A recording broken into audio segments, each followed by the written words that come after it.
Moody's ने पाकिस्तान की मौशी rating कम कर दी है। मूडीज ने पाकिस्तान डेट रेटिंग CAA1 से CAA3 कर दी है। मूडीज के मुताबिक आलमी अदायगियों के चैलेंजेस और डिफॉल्ट रिस्क को देखते हुए रेटिंग कम की है।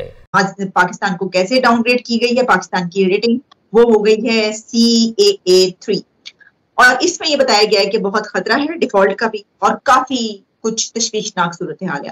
हम ये काम करेंगे जिससे मुल्क को हम एक बेहतरी के रास्ते पे ले जाएंगे, गुर्बत को कम करेंगे, हम एक इकोनॉमी को जो सा प्रोग्रेस देंगे, हम डेवलपमेंट ऐसे करेंगे, हम इंडस्ट्रियल पॉलिसी ये बनाएंगे। हम जो सबसे बड़ा मसला पड़ा हुआ है हमारा कि हमारे पास डॉलर एज अ कमोडिटी की कमी है। हम डॉलर्स को बढ़ाने के लिए जो हमारे मेन सोर्सेज हैं इनकम के, यानी एक्सपोर्ट्स और जो रेमिटेंसेस हैं, उनको लाने के लिए हम ये इकदामात उठाएंगे जिससे हमारी एक्सपोर्ट्स बढ़ जाएंगी। जय हिंद दोस्तों, पाकिस्तान ब्रेकिंग न्यूज चैनल में आप सभी का हार्दिक स्वागत। पाकिस्तान के लिए एक और बुरी खबर यह है कि दुनिया की जानी मानी क्रेडिट रेटिंग एजेंसी मूडीज ने भी पाकिस्तान की क्रेडिट रेटिंग डाउनग्रेड कर दी। जहां पर पहले पाकिस्तान की क्रेडिट रेटिंग CAA1 थी, अब पाकिस्तान की क्रेडिट रेटिंग CAA3 हो गई है। वहीं पर अब पाकिस्तान को दूसरे मुल्कों से लोन लेने में भी मुश्किलात आएगी, क्योंकि ऐसी रेटिंग के कारण कोई भी देश इनको लोन देने में जल्दी से राजी नहीं होगा और ऐसी रेटिंग का मतलब है कि मुल्क जल्द से जल्द डिफॉल्ट कर जाएगा। जहां पर इस रेटिंग का मतलब यह है कि पाकिस्तान के पास कोई भी रिजर्व्स नहीं है और अगर किसी ने भी पाकिस्तान को लोन दिया तो उसका लोन पाकिस्तान चुका पाएगा या नहीं चुका पाएगा ये पाकिस्तान को भी नहीं पता और इस लोन की कोई भी गारंटी कोई भी एजेंसी नहीं ले सकता। और यही कारण है कि अब पाकिस्तान के ऊपर डिफॉल्ट होने का खतरा आए दिन बढ़ते जा रहा है। जहां पर इस क्रेडिट रेटिंग ने तो पूरे पाकिस्तान गवर्नमेंट को आईना दिखा दिया कि जो भी कर लो पाकिस्तान डिफॉल्ट होना निश्चय है। तो क्या इस रेटिंग ने पाकिस्तान की मुश्किलात और बढ़ा दी? ऐसे ही वीडियो को अंतिम तक देखते रहिए, लाइक कीजिए, शेयर कीजिए और सब्सक्राइब कीजिए हमारे चैनल को और बेल आइकन दबाना बिल्कुल भी ना भूले और आपकी जो भी राय हो उसे कमेंट बॉक्स में जरूर दे।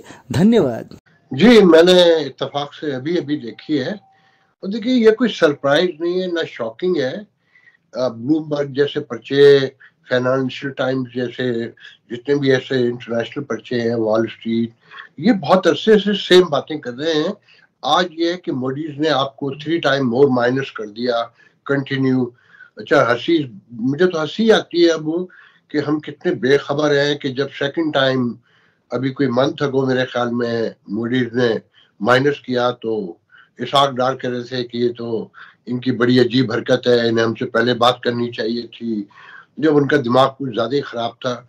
और देखें ये जो आज मूडीज ने कहा है कि जी अगर इनको अभी 12-13 बिलियन डॉलर मिल भी जाए जून तक, ये सरवाइव भी कर जाए तो नेक्स्ट ईयर तक फिर इन्हें 35 बिलियन डॉलर के पास चाहिए और इनके पास कोई शेड्यूल नहीं है, कहीं पर कोई इंडेक्स नहीं है, कहीं कोई डेटा नहीं है, कहीं से इनकी कोई कमिटमेंट नहीं है।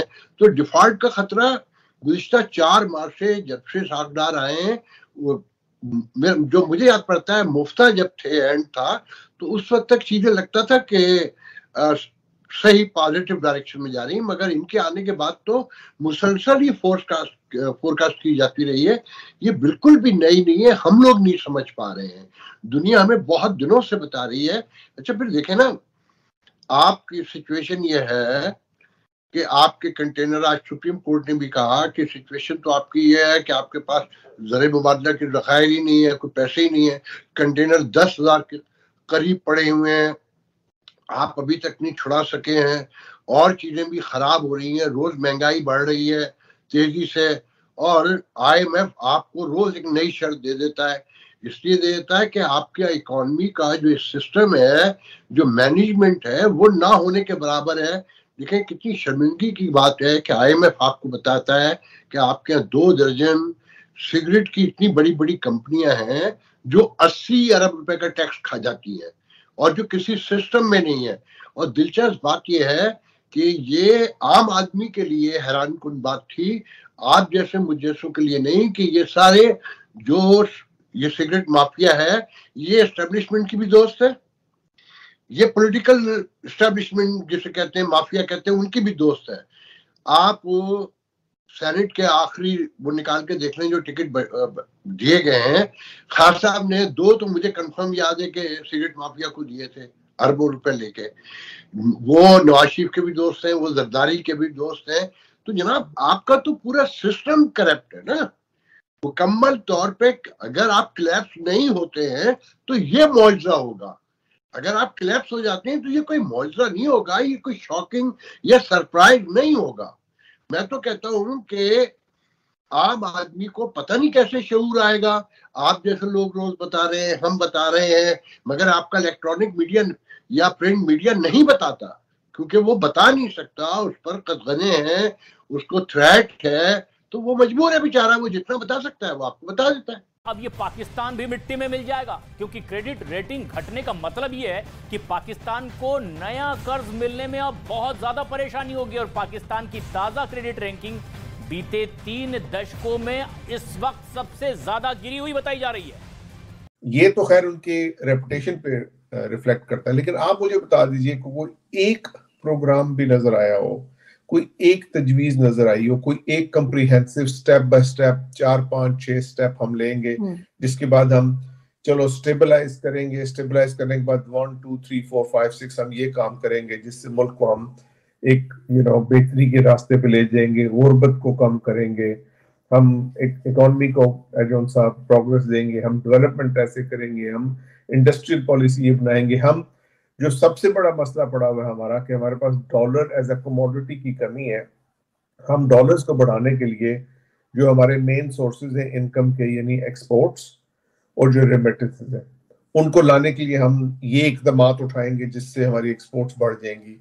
और अगर हमारी इंपोर्ट्स हैं तो उनको हम कैसे कंट्रोल करेंगे। उसमें से अगर फॉर एग्जांपल हम फूड में इंपोर्ट करते हैं, ऑयल खाने पीने का इंपोर्ट करते हैं, सब्जियां करते हैं, तो ये ज़राई मुल्क है, इसके अंदर हम ये तब्दीली लाएंगे ताकि वो हमारी इंपोर्ट का बिल कम हो जाए। हम अपनी गैस और तेल के मामले में ये मामला करेंगे।